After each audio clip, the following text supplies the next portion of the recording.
Jadi gimana? Maksudnya dari tanda tangan kontrak itu apa itu?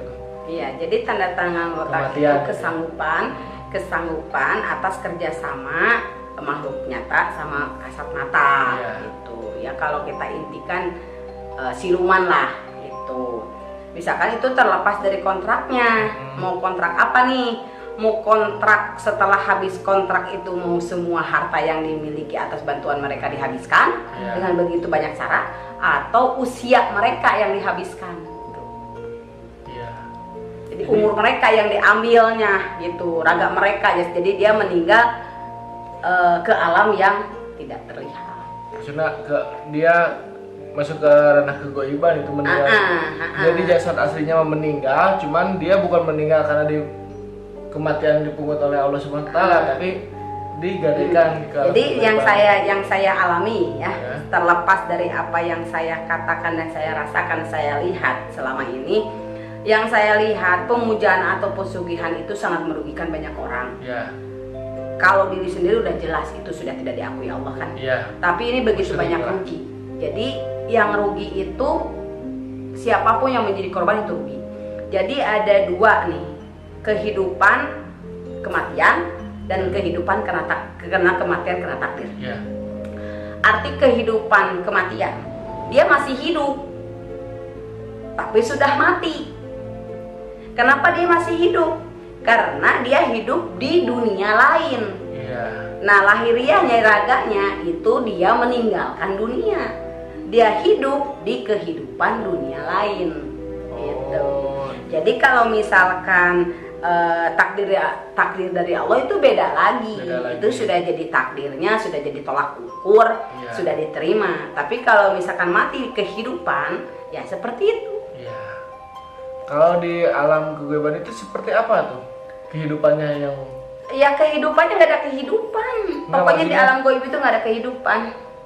Misalkan setelah pengambilan seperti itu, ya ditugaskan seperti apa? Mau misalkan nih pesugihan buta ijo, ya kita pesugihan ke buta ijo dengan komitmen kalau misalkan lu sudah waktunya diambil gua, nah lu nanti gua bebas lu buatin apa? Misalkan udah jadiin apa nih? Misalkan jadi seperti tangga gitu, penyangga tangga, atau seperti koki yang untuk masak, atau mungkin sebagai pengasuh, itu tergantung mereka nanti ada tanda kontraknya. Dan real itu. Ya kalau kita secara indera keenam bermain real, tapi kan bagi orang-orang yang tidak melihat dan tidak pernah komunikasi dengan yang tidak terlihat, itu sepertinya kita bercerita tentang sebuah kebohongan. Karena memang mereka tidak melihat. Nah kalau kita melihat dan kita komunikasi dan orang-orang sealur dengan saya, itu akan pasti tahu bahwa apa sih maksud pesugihan, apa sih hidup mati dalam kehidupan, apa sih gitu. Jadi kayak gitu ya. Jadi mudah-mudahan bagi sahabat-sahabat Ratul Marenganis yang menonton acara ini jauh dari kata kemusyrikan. A'udzubillahi min dzalik. Jangan sampai semenderita kitanya di dunia, sesedihnya kita di dunia, masih ada obat gitu. Tapi kalau kita sudah akidah kita sudah digadaikan hanya karena harta, hanya sesaat, jangan pernah. Menangislah kalau memang itu menyelesaikan masalah. Berikhtiarlah selagi kita bisa, selagi kita mampu, segala sesuatunya atas kehendak Allah. Jadi apapun yang terjadi di kehidupan kita terlepas dari bentuk apapun, tanpa izin Allah tidak akan pernah terjadi. Tapi satu keistimewaan yang sangat sekali teteh rasakan, bahwa komunikasi dengan makhluk halus itu sangat luar biasa. Jadi banyak dong orang yang menyalahkan, oh itu sebegini, dia enggak juga sih, seperti aturan manusia saja. Kalau diganggu ya ngelawan. Kalau nggak diganggu ya biasa-biasa aja san. Iya betul. Gitu. Tergantung kitanya juga sih menyikapi dan menindaki begitu. Iya. Nggak ada yang aneh. Berarti untuk hal-hal yang seperti itu yang mudah-mudahan terhindar lah ya. Iya. Misalkan gini aja lah ya. Salah satunya kita kan kemarin kita datangin tempat-tempat yang berkeramat. Iya betul. Kan? Nah tempat-tempat yang berkeramat, tempat-tempat yang secara lahiriah terlihat dan secara batinnya bisa berdialog. Nah kan bagi orang-orang yang tidak mengerti dia akan mengatakan musyrik dong. Iya. Ya kan? Bagi orang-orang yang kita datang ke tempat ini, mereka mengatakan musyrik. Ya. Padahal tujuan kita bersilaturahmi. Kebetulan saya dipercaya sama Allah untuk berdialog dengan mereka tentang arti kehidupan. Ya. Dan tidak ada yang salah sama sekali. Mereka menilai secara luarnya dan tersesuai dengan hati yang mereka miliki. Dan kita sesuai dengan alur yang kita yakini. Ya. Kan nggak nyambung tuh. Betul. Tapi kalau misalkan kita mendengar dari apa yang didengar, menilai dari apa yang ditilai mereka, ya itu mah tidak akan pernah ada perkembangan. Yang penting saat ini yang kita lakukan, kita bersilaturahmi dengan siapapun, dengan makhluk Allah yang manapun, selagi bisa bersilaturahmi mah. Iya. Kita mau ke A, kita mau ke B, kita mau ke C, itu mah terserah kita. Yang penting kita punya keyakinan, kita punya kepercayaan, kita punya cara menjalankan kehidupan masing-masing. Iya. Kita tidak penting juga dong untuk menerangkan kepada mereka, oh saya begini, oh urusannya. Iya. Iya kan? Dia menilai kita baik karena hatinya, mereka menilai kita jelek karena hatinya. Sudah. Yang penting kita menilai mereka selalu baik, selalu positif saja. Gitu. Semenderita-menderitanya kita tetaplah tersenyum. Sesakit-sakitnya kita tetaplah berbaik hati. Saat kita sudah baik hati tapi penolakan sudah terjadi, ya kita mundurkan diri. Iya. Ya untuk kita bertahan ya nggak mungkin juga. Jangan memaksakan kehendak. Jangan memaksakan sesuatu yang tidak pantas untuk dipaksakan. Iya. Gitu. Setelah Teteh menjadi paranormal nih, itu kan paranormal itu pasti identiknya dengan pro dan kontra. Ya. Dari keluarga sendiri itu bagaimana Teh tanggapannya? Ya dari keluarga sendiri sih alhamdulillah tanggapannya tidak ada yang negatif. Ya tergantung apa yang mereka lihat dan apa yang mereka dengar sih. Ya. Karena kalau terlepas dari saudara atau orang lain, Teteh sudah tadi katakan itu tergantung hati mereka. Ya. Andai kata orang lain percaya karena memang Allah menciptakan dua alam dan tidak semua manusia tidak bisa berkomunikasi dengan makhluk Allah yang lain, ya itu tergantung mereka, berarti tergantung hatinya. Ya. Nah kalau saudara pun kalau tidak percaya, apa yang sudah kita lakukan semaksimal apa yang kita lakukan tapi tetap ditolak, ya saya mundur. Iya. Gitu. Karena ada pro dan kontra di keluarga juga. Ya. Kadang ada yang kontra, ya benci saya. Kalau ada yang pro, ya alhamdulillah. Tapi apapun bentuknya, saya anggap semua saudara. Mau itu saudara sedarah, mau itu saudara tanpa darah, mau apapun siapa, bagi saya itu tetap mereka terbaik. Karena bencinya mereka memotivasi saya, sukanya mereka memotivasi saya. Iya. Jadi saya ambil kesimpulan bahwa yang pro dan kontra itu adalah motivasi hidup saya. Iya.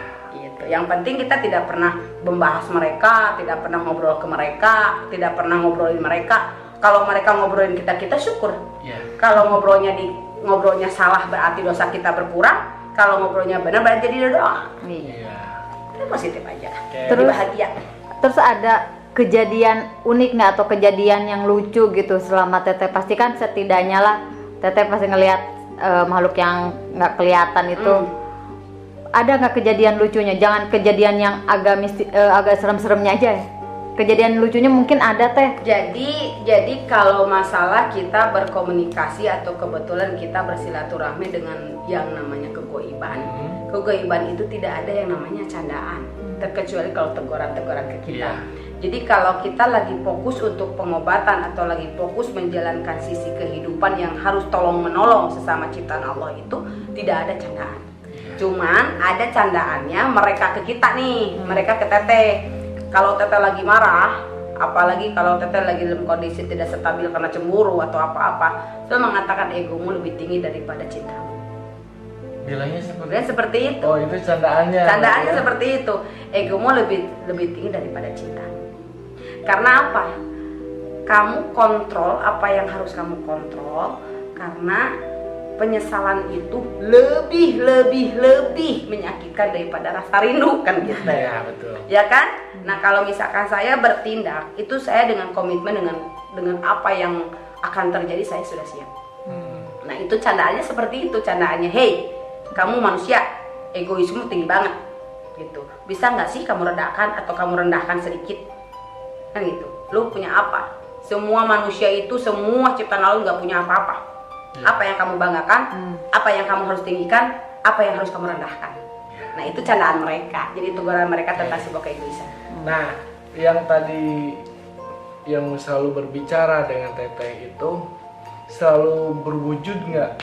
Nah, jadi sebelum saya menginjak ke posisi di mana saya bisa berdialog dengan mereka begitu bebas, saya selalu bertanya, ya Allah, buktikan siapa yang ada di dalam tubuh saya yang selalu saya dengar melalui hati. Saya ingin melihat wujudnya. Ya, wujudnya seperti Gitu. apa? Kan? Seperti apa? Bentuknya Gitu seperti kan? apa ya? Nah, dari situ langsung ada jawaban. Kalau kamu inginkan bertemu dengan kami, tolong kamu baca Bismillahirrahmanirrahim 11 kali dalam satu malam, dan kamu tidur seperti kamu mayat, dan kamu akan melihat siapa saya. Gitu. Nah, saya jalankan tuh 11.000 Bismillahirrahmanirrahim dalam satu malam di hari kelahiran saya. Dan setelah beres jam 2.30 menit, saya berbaring. Dan 2 menit kemudian, karena persyaratannya itu harus matiin lampu segelap mungkin, kan gitu. Tidak boleh ada cahaya. Tidak boleh ada cahaya sama sekali. Nah udah gitu saya matiin, saya berbaring di situ, sangat luar biasa. Seperti ada yang namanya cahaya cika-cika itu ya. Ada cika-cika. 1, 2, 3, kunang-kunang. 1, 2, 3 sampai 8. Ya, mereka cahaya itu menjelma menjadi manusia. Mukanya Anehnya, yang saya aneh, saya kan merem tuh. Karena wajibnya kamu itu merem, jangan melek. Kalau kamu ingin melihat saya melalui hatimu, tapi tidak dengan matamu, kan gitu. Saya merem, tapi saya lihat, kok wajah saya ada banyak banget. Ada 8. Gitu. Ada 1, 2, 3, 4, 5, 6, 7, 8. Yang di bagian kaki saya 2, yang di bagian di bagian ini 2 kan gitu. Terus ada yang namanya di atas saya 2, dan berarti saya 1, 9 dong. Kan gitu dengan fisik saya. Saya bilang, Anda siapa? Kalian siapa? Saya adalah dirimu. Saya adalah dirimu. Kami adalah dirimu, cerminan hatimu, keindahan hatimu, dan Allah memberikan tugas kepada kami untuk membimbing. Gitu. Jadi kalau mereka menanyakan siapa sih di diri kamu, saya cuma bisa jawab itu karena Allah. Saya nggak bisa menjawab apapun, karena waktu saya berkomunikasi dan saya ingin membuktikan siapa di diri saya supaya saya bisa akrab dengan mereka, ya wajah-wajah saya sendiri. Jadi bisa digarisbawahi bahwa yang mendampingi Teteh itu bukan dari kalangan siluman, tapi melainkan hati Teteh kita sendiri yang tidak terlihat. Nah, makanya gitu. orang lain bisa bilang dia itu goib, padahal hati kita pun goib. Dan yang mendampingi Teteh 1 sampai 8 itu sama yang Teteh itu berarti gambaran dari hati Teteh sendiri. Berarti kalau mau berguru ke siapapun yang membacakan itu, intinya kan membersihkan dari hati ya Teh ya. Nah akhir dari itu tuh bisa berdialog dengan hati. Nah itu berarti iya. Jadi karena kalau ditanya siapanya saya tidak bisa jawab. Misalkan begini nih, ada kan orang kesurupan ya, orang kesurupan, gitu kan. Nah. Saya karuhunmu, kan gitu. Bla bla bla bla, gitu kan ya, dengan gerakan-gerakan. Gitu. Saya aneh juga. Saya paranormal, tapi saya aneh juga untuk arah situ. Karena yang namanya karuhun atau mungkin ulas asih orang tua dulu nggak seperti itu. Jadi jangan salah. Jadi banyak hal yang antara karuhun dengan apa tadi ulas asih? Karuhun itu banyak orang berpikir bahwa karuhun itu yang namanya orang tuanya di masa lalu. Gitu. Dari yang namanya 1 sampai 7 turunan, kan gitu. Tapi yang saya kenal, karuhun itu hanya sebuah kata. Pada dasarnya kandungannya itu setan yang merupai atau mengaku-ngaku. Karena kalau misalkan welas asih itu tidak mungkin mengakibatkan celakanya alat. Gitu ya kan? Kalau seperti itu kan gue karuhun. Gue minta kopi karuhun teh. Enggak. Yang namanya orang goib tidak mungkin butuh yang namanya makanan toh. Mereka itu butuhannya hati. Ya kan? Nah, kenapa beda dengan karuhun, beda dengan sesepuh? Kalau sesepuh itu orang yang di masa hidupnya mendoakan semua anak cucu buyut, baunya semua sampai 1 sampai 7 turunan. Nah, ditanya itu siapa namanya? Namanya doa bisa nentuin deh doa itu siapa namanya. Paling juga yang mendoakannya itu siapa namanya. Sedangkan doa itu goib, diutarakan oleh orang di masa lampau, turunan di masa lampau yang kita tidak tahu nih yang keberapa yang mendoakannya. Jadi kenapa sampai karuhun menurut saya itu sebuah manipulasi? Karena memang kita harus melihat yang masuknya itu karuhunnya atau bukan, kasih sayangnya atau hanya mengajas manfaatkan. Jadi harus kita jeli untuk kita menilai gitu. Misalkan begini, misalkan kan pernah ada tuh ya anak kecil yang dia itu seperti sekarat awal. Dia begitu banget. Saya bilang, lihat, oh ini kata ini, kata ini begini, kata ini, stop. Saya tidak mau ada katanya. Kalau memang kalian inginkan saya mengobati, tenangkan saja dulu. Saya pengen kontrol ini ada apa. Terus Kan setelah gitu. itu? Setelah itu saya komunikasi dengan yang masuk dalam tubuh anak itu, dan ternyata sesuatu tanda kutip ya, saya silent, blablabla gitu. Akhirnya anak itu sembuh. Dan mereka bilang, siapa itu? Setan. Siapa itu? Iblis. Karena kalau yang namanya sesepuh atau karuhun atau apapun bentuknya, itu tidak ada pengakuan bahwa gua. Apalagi pengen kopi hitam, pengen gudang garam merah. Itu mereka yang saja. Siapa tahu haus. Karena yang namanya kegoiban itu tidak membutuhkan yang namanya seperti itu, membutuhkan kontrol diri. Begitu. Jadi sesepuh dan karuhun itu beda. Nah, maka kalau ada yang nanyain Terni itu gimana sih yang namanya karuhun? Saya bilang nggak ada yang namanya karuhun. Karuhun itu yaitu raga kita, hati kita lagi kosong dimasukin setan dan diakui dan mengaku-ngaku. Karena mereka tahu bahwa kita tidak pernah bisa melihat mereka. Akhirnya ada rekayasa dari mereka. Masuk dalam tubuh yang kosong tanpa iman. Karena tujuan mereka itu jelas-jelas ingin menyesatkan manusia. Nah, begitu. Tapi saya masih penasaran teh. Yang sebenar-benarnya di kehidupan nyatanya nih teh ya. Sebenarnya teteh itu penakut apa pemberani? Tergantung posisi dan kondisi. Yang kalau misalkan saya berani, karena memang saya merasa bahwa ini yang harus saya lakukan. Dan apapun yang saya lakukan, ada resiko di depan yang harus saya hadapi. Saya berani bertindak karena menurut saya itu benar. Nah, kalau misalkan saya takut, itu karena memang takut saya salah. Takut saya salah melangkah, takut saya melihat, atau saya takut menyalahartikan dari semua kasih sayang. Jadi kalau hidup saya mengatakan apa aja sih yang ditakutkan gitu. Yang ditakutkan kesalahan saya. Kalau mereka membuat jahil kepada saya atau mereka tidak suka saya terima. Tapi kalau saya tidak menyukai mereka, apa sebabnya? Jadi nggak ada sih yang namanya saya terlalu berani, enggak. Saya terlalu takut juga enggak. Sedang-sedang saja. Ya misalnya di kehidupan nyata kayak ngelihat makhluk-makhluk ya, makhluk halus setan gitu kan. Yang udah kecelakaan kan pasti dengan wujud yang sudah tidak sempurna. Itu kalau di kehidupan nyatanya itu takut apa enggak sih teh? Berani lihat enggak? Justru aneh. Jadi kalau misalkan saya melihat raganya hancur atau gimana secara manusianya, saya nggak tega. Saya sangat takut. Karena takutnya A'udzubillahi min dzalik, mudah-mudahan ya Allah jangan pernah terjadi kepada anak saya dan turunan saya dan semuanya keluarga saya.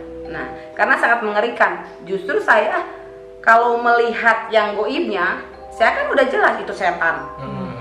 Ya kan? Setan bisa berbentuk apa aja, bisa masuk ke siapa aja dan bisa melakukan apa aja. Karena tugasnya seperti itu. Ya, seperti itu. Jadi yang lebih saya takutkan, ngerinya itu lihat raganya yang sudah hancur. Itu saya takut. Takutnya apa? A'udzubillahi min dzalik. Karena apa? Saya tidak mau mengalami nasib seperti itu. Ada kata Allah mengambil saya itu dengan yang namanya sakit dulu lah, jangan sampai basah seperti itu. Begitu. Berarti harus dikasih tahu bahwa yang namanya karuhun itu bukan bukan dari orang tua kita terdahulu, melainkan setan yang menyerupai keluarga kita yang terdahulu untuk menyelenggarakan akidah kita. Nah, itulah kemusyrikan. Itulah kemusyrikan. Jadi kalau misalkan ada seseorang yang istilahnya mengaku-ngaku karuhun, kita harus kontrol ada masalah apa di dirinya, ada masalah apa di hatinya, ada masalah apa di kehidupannya. Karena kalau karuhun yang ngaku-ngaku karuhun itu datang karena dirinya itu lupa akan jati diri, lupa akan kesadaran diri. Yang jadi kita bahas itu pasti yang namanya hati juga. Kita kembali lagi ke hati lagi. Jadi kunci utamanya itu Hati. sebenarnya hati kita. Ya. Jadi intinya hati kita. Sehebat apapun kita menjadi sesuatu, tidak akan pernah bisa hebat kalau hatinya tidak dihebatkan gitu loh. Karena intinya hidup itu hati. Jadi pondasinya itu hati. Ibarat gini, sholatlah. Kewajiban kita sebagai hambanya Allah itu sholat. Sholat itu saya tanya kepada sholat itu gerakannya doang atau memang Allah menyuruh kita untuk menyolatkan semuanya? Semuanya. Harusnya kan semuanya.